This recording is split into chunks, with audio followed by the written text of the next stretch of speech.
કોઈપણ રેસ્ટોરન્ટમાં આપણે કઢાઈ પનીર સબ્જી ઓર્ડર કરીએ તો તે 250થી 300 રૂપિયાની મળે છે. તો આજે આપણે રેસ્ટોરન્ટ કરતાં ઓછા ખર્ચમાં ઘરે બનાવી શકાય તેવી કઢાઈ પનીર કરતાં પણ વધુ ટેસ્ટી પંજાબી સબ્જી પનીર કેપ્સિકમ મસાલા બનાવીશું. આ સબ્જી જો તમે ઘરે એકવાર ટ્રાય કરશો તો હું ગેરંટીથી કહું છું કે તમે મહિનામાં 2 વાર અવશ્ય બનાવશો. તો પનીર કેપ્સિકમ મસાલાની પરફેક્ટ રેસીપી જાણવા માટે વિડીયોને એન્ડ સુધી અવશ્ય જોજો. સૌ પ્રથમ પ્યુરી બનાવવા માટે મેં 4 નંગ ટામેટાં, 1 નંગ કેપ્સિકમ, 3 નંગ લીલા મરચાં અને 1 ઇંચ આદુ આ બધું સમારી લીધું છે. તેની સાથે 2 ટેબલસ્પૂન કાજુના ટુકડા લીધા છે.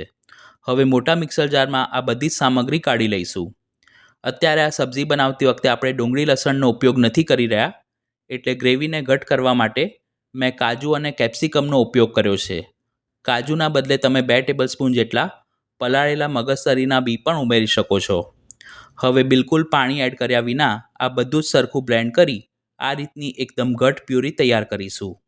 આ માપ પ્રમાણે 4થી 5 વ્યક્તિને સર્વ કરી શકાય તેટલી સબ્જી તૈયાર થશે. મેં 200 ગ્રામ પનીર અને 1 નંગ મોટી સાઇઝના ગ્રીન કેપ્સિકમને બી કાઢીને સમારી દીધું છે. કઢાઈમાં 1 ચમચી ઘી અને 2 ચમચી તેલ લઈ તેને ધીમી આંચ પર ગરમ કરીશું. ઘીના બદલે તમે બટર પણ લઈ શકો છો. પછી તેમાં સમારેલા કેપ્સિકમ ઉમેરી મીડિયમ ટુ હાઈ ફ્લેમ પર 1 મિનિટ માટે સાંતળી લઈશું.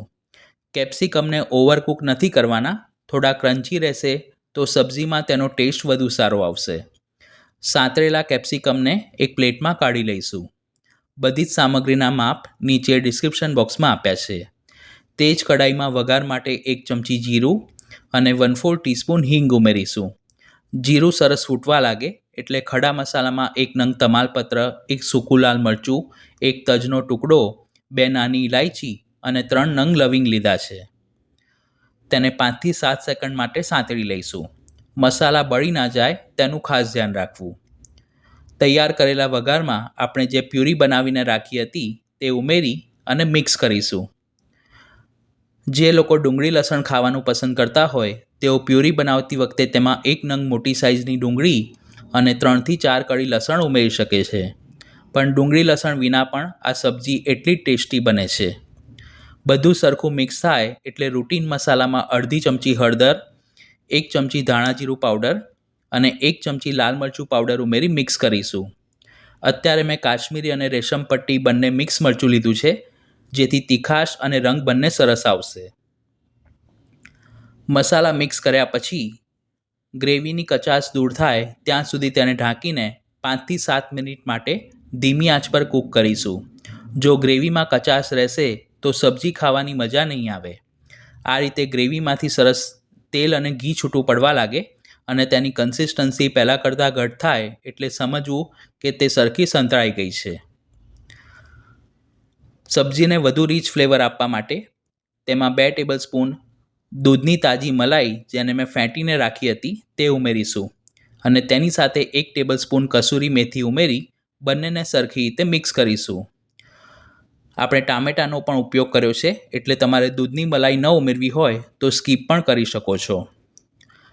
હવે સબ્જીની કન્સિસ્ટન્સીને બેલેન્સ કરવા માટે તેમાં 1 કપ પાણી ઉમેરીશું. તમને ગ્રેવી જેટલી પાતળી કે ઘટ પસંદ હોય તે પ્રમાણે પાણી થોડું વધારે કે ઓછું ઉમેરી શકો છો. પાણી થોડું ઉકળવા લાગે એટલે જે કેપ્સિકમ આપણે સાંતળીને રાખ્યા હતા તે ઉમેરીશું અને તેની સાથે 200 ગ્રામ ફ્રેશ પનીરના ક્યુબ ઉમેરી મિક્સ કરીશું. પનીરને પણ જો તમારે કેપ્સિકમની જેમ ઘી તેલમાં થોડું સાંતળીને ઉમેરવું હોય તો લઈ શકો છો, પણ એમનેમ કાચું ઉમેરશો તો પણ સબ્જી એટલી ટેસ્ટી બને છે. છેલ્લે તેમાં ફ્લેવર માટે અડધી ચમચી ઘરે બનાવેલો પંજાબી ગરમ મસાલો અને સબ્જીના ભાગનું સ્વાદ પ્રમાણે મીઠું ઉમેરીશું. અત્યારે મને સબ્જીની કન્સિસ્ટન્સી જરૂરિયાત કરતાં થોડી વધુ ઘટ લાગે છે એટલે 1/4 કપ જેટલું પાણી મેં ફરીથી ઉમેર્યું છે. ટામેટાં ઉમેર્યા છે એટલે તેની ખટાશને બેલેન્સ કરવા માટે 1 ચમચી ખાંડ ઉમેરી બધું જ સરખું મિક્સ કરી તેને ઢાંકીને 5 મિનિટ માટે કૂક કરીશું, જેથી પનીર અને કેપ્સિકમમાં બધા મસાલા સરસ ચડી જશે.